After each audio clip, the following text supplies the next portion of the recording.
నడుస్తున్నాయి సార్. మేము పొద్దు నుంచి ఏం తినలేదు సార్.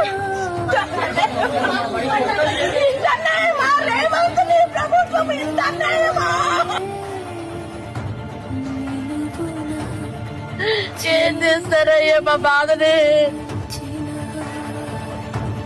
ఉన్నాయి 30 సంవత్సరాల బట్టి నుంచి ఇక్కడ ఉంటున్నాం కదండి. మేము ఎక్కడో వెళ్ళిపోవాలి, ఎక్కడ ఉండాలి చెప్పండి. చిన్న చిన్న పిల్లలు పెట్టుకుని ఉంటున్నాం సార్.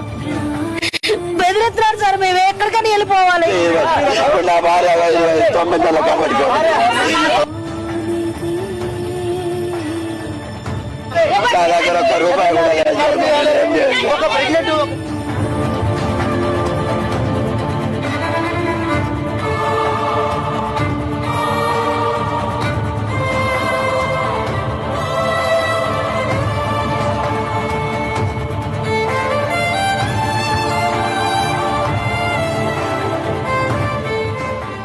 చూసింది మీకు స్పష్టంగా అర్థమయ్యేది.